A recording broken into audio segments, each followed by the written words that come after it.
का उसने 16,100 कन्याओं का बंदी गृह में रखा था महाराज, बंदी गृह में रखा था। और द्वारिकाधीश ने गए, अर्जुन और द्वारिकाधीश दोनों जाकर के भौमासुर के प्राण लिए और वहां से 16,100 रानी को बंदी गृह से बाहर किया। अब वो रानी कभी कही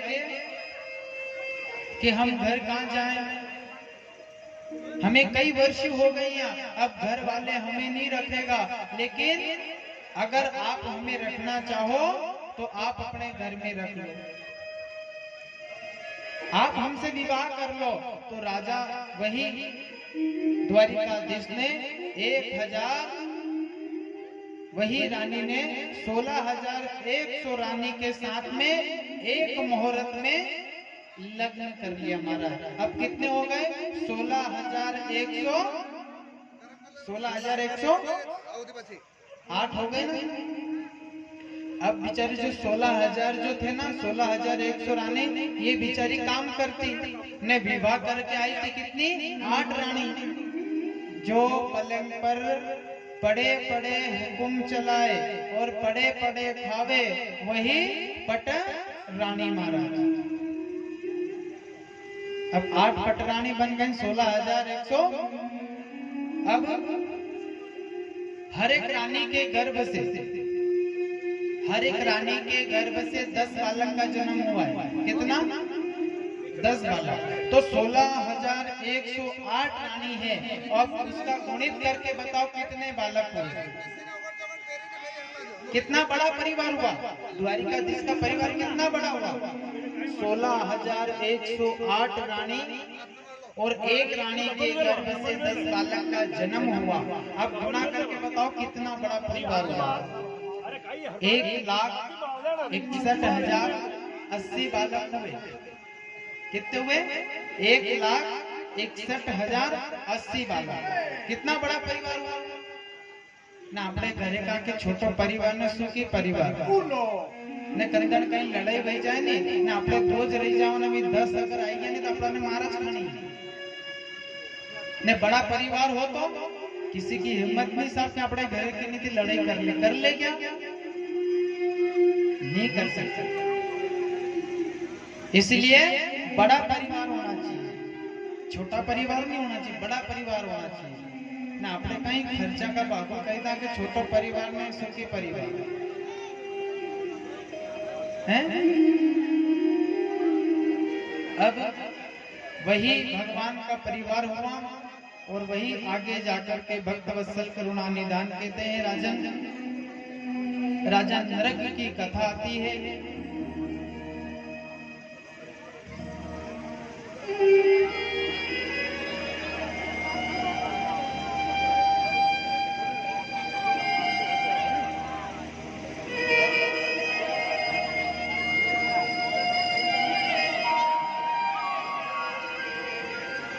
बोली सावरिया सेठ की। अब महाराज एक राजा था और वो राजा प्रतिदिन 10,000 गाय दान देता था। कितने? 10,000 गाय रोज दान देता था ब्राह्मण। तो एक दिन क्या हुआ कि एक ब्राह्मण को 10,000 गाय दे दी, और दूसरे दिन जब दूसरा ब्राह्मण आया तो जो दूसरे दिन जो दान दी थी उसकी 10,000 गाय में से एक गाय राजा के घर आ गई थी, और वही राजा ने वही गाय दूसरे ब्राह्मण को दान दे दी महाराज। अब इधर से कल वाला ब्राह्मण आया गाय लेने, और इधर से आज जो दान करा था वही ब्राह्मण गया। दोनों ब्राह्मण में आपस में लड़े हुए कि ये गाय तो मेरी है, कल राजा ने मुझे दान में दी थी। और आज वाला ब्राह्मण बोल रहा है कि ये राजा ने अभी मुझे गाय दान में दी, अभी लेकर के आया हो, कि चलो राजा के पास चलो। राजा के पास गए, राजा से कहा कि राजा ये गाय आपने मुझे कल दान में दी थी ना? राजा ने बोली कि हाँ आपने कल दान में दी थी। अब आज वाले ब्राह्मण ने कहा कि ये अभी मुझे गाय दान में दी ना। राजा ने बोला कि हाँ, आज भी ये तुझे गाय दी। अब दोनों आपस में ब्राह्मण लड़ने लगे। तो राजा ने कहा कि एक गाय के बदले मैं तुझे 10 गाय दे देता हूँ। ब्राह्मण ने कहा कि नहीं, मुझे गाय चाहिए तो वही चाहिए। अब राजा पल पल में रंग बदलने लगा। तो ब्राह्मण ने श्राप दे दिया कि जा राजा, तू पल पल में हाँ कर रहा है ना, जा, मैं तुझे श्राप देता हूँ कि जा, तुझे गिरगिट का रूप में मिले। गिरगिट को जानते हो? गिरगिट को जानते हो कि नहीं जानते हो? अपने मालवा भाषा में कंगे जो के भी। अब उसको देखना, कहीं पे अगर बैठा रहने तो कलर बदलता रहता है महाराज, 3-4 कलर अपने शरीर पे बदलता रहता है।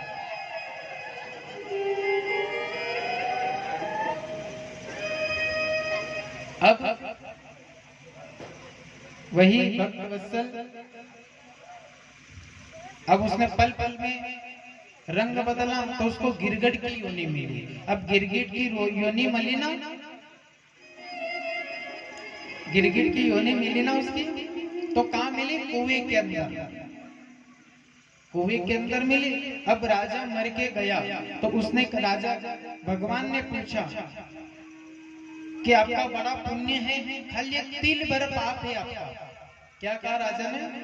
कि आपने जीवन में बहुत पुण्य करा है, लेकिन एक तिल भर पाप है, तो पहले पाप भुगतोगे के पुण्य। अब राजा के एक तिल भर पाप है तो थोड़ी देर में भुगती लाऊंगा, फिर सुख है, फिर जीवन भर सुखी है। तो भगवान से कह दिया कि मुझे पहले पाप भुगता दो। तो भगवान ने उसको गिरगिट बना दिया और गिरगिट बना करके इस कुएं में डाल दिया। अब खाने को तो कुछ मिले नहीं, जीव जंतु खाते रहा और पाप बढ़ते रहा।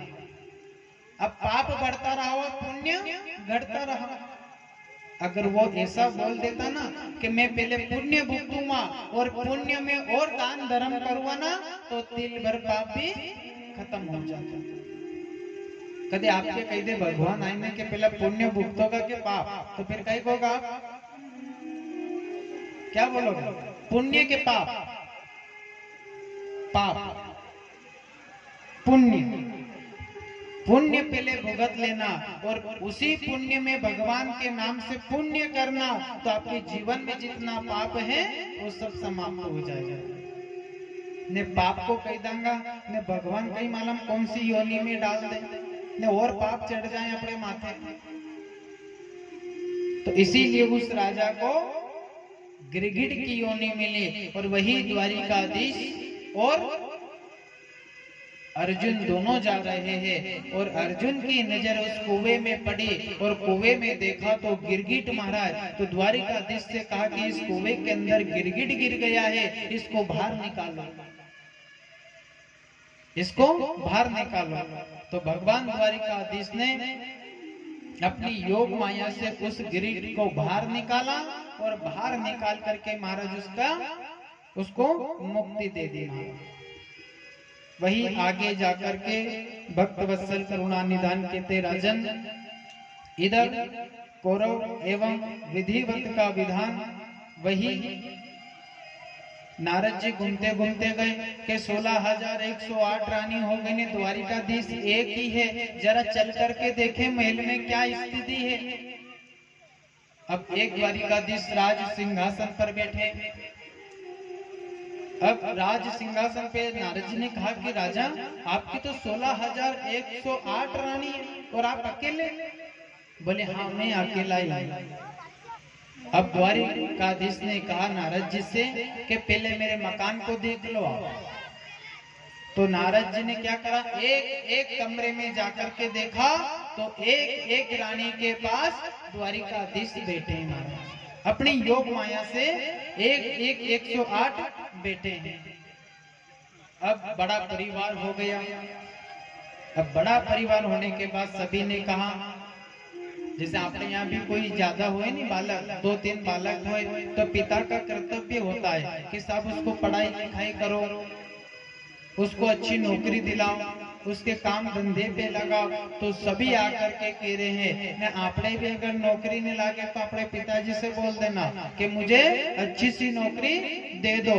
और जिसकी नौकरी नहीं लगी है वही बोलोगे, क्या बोलोगे कि नौकरी पक्की करो गोपाल मेरी नौकरी पक्की करो, नौकरी पक्की करो गोपाल मेरी नौकरी पक्की करो, नौकरी पक्की करो गोपाल मेरी नौकरी पक्की करो, नौकरी पक्की करो गोपाल मेरी नौकरी पक्की करो।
तो पापी भी भर्ती करो ना। तो वही कहते हैं द्वारकाधीश से क्या, साचे भगति को करता है भरते, साचे भगति को करता है भरती, पापी की यहाँ दाल न गलते, पापी की यहाँ दाल न गलते, पापी पे भर्ती करो गोपाल मेरे नौकरे पक्की करो, पापी को भर्ती करो गोपाल मेरी नौकरी पक्की करो, नौकरे पक्की करो गोपाल मेरे नौकरी पक्की करो, नौकरी पक्की करो गोपाल मेरी नौकरी पक्की करो।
नौकरी एक करूँगा ठाकुर, नौकरी एक करूँगा ठाकुर, नौकरी एक करूँगा ठाकुर, नौकरी एक करूँगा ठाकुर, तुझे द्वार न जाऊँगा ठोकर, तुझे जान न जाऊँगा ठोकर, चरणों की भक्ति करो गोपाल मेरी नौकरी पक्की करो, चरणों की भक्ति करो गोपाल मेरी नौकरी पक्की करो।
सावरिया सेठ की जय। उस द्वारिकाधीश से एक ही बात कहना कि हे द्वारिकाधीश, मैं जन्म जन्म तक दूसरे के द्वार पर ठोकर नहीं खाऊंगा, एक ही नौकरी करूंगा और वो नौकरी तेरे चरणों की करूंगा, मैं दूजे द्वार पर नहीं जाऊंगा महाराज। और जब तक एक द्वार किसी का पकड़ लो, एक द्वार के यहाँ चले जाओ तो दूसरे द्वार पर जाने की कोई आवश्यकता नहीं है। एक द्वार पे चले जाओ आप, उस द्वारिकाधीश के द्वार पे चले जाओ या हनुमान जी के द्वार पर चले जाओ या मेरे प्रभु श्री राम के द्वार चले जाओ, दूसरे द्वार जाने की कोई आवश्यकता नहीं है, कोई आवश्यकता नहीं, किसी द्वार पर जाने की आवश्यकता नहीं है। और एक नियम ये भी है, कौन सा नियम, कि अगर अपने को भजन अगर करना है तो किस प्रकार से भजन करना मैं आपको बताता हूँ। अपन कई तरह कि यार उस सहेली से मिलने जाना है या उस सहेली से मिलना है तो अपन पानी का बहाना करके हेड पंप पर मिलते हैं, यही है ना। पानी भरने जाते तो अपनी सहेली को वही मिलते हैं कि साहब कल तू भी 8 बजे पानी भरने आना और मैं भी सुबह 8 बजे आऊंगा और अपन दोनों यहाँ मिल लेंगे। यही होता है ना। अपने सिर पे भले मारा 2 मटका भरिया था करवे, वजन की मालूम नहीं पड़े बात नहीं यू 5 किलो तोकानु कह दो नहीं कि 5 किलो तोकी ने खेती बाजार ले जाजे या घर ले जाजे तो नहीं तोका न 20 किलो वजन पानी को मारा जाए, आधा घंटा तक बात कर ले। लेकिन उसी सहेली से कहना कि सुबह पानी भरने नहीं, मैं सुबह मंदिर आऊंगा और तू भी मंदिर आ जाना, और भगवान का भजन भी हो जाएगा और अपना मिलना भी हो जाएगा। भगवान का भजन भी हो जाएगा, अपनी बात भी हो जाएगी और मिलना भी हो जाएगा।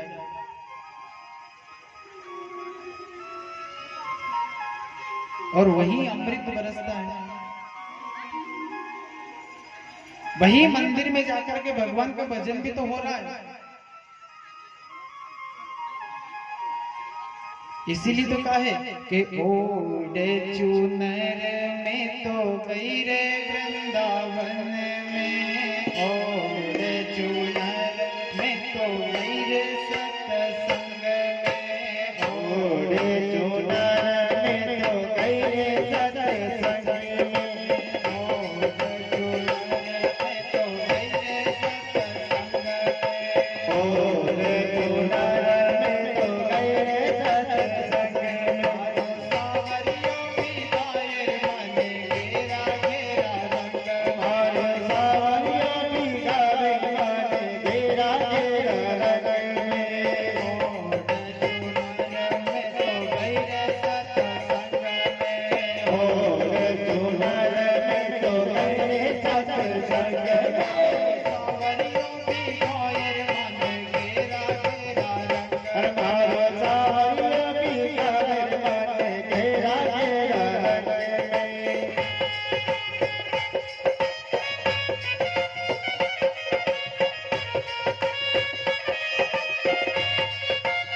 है।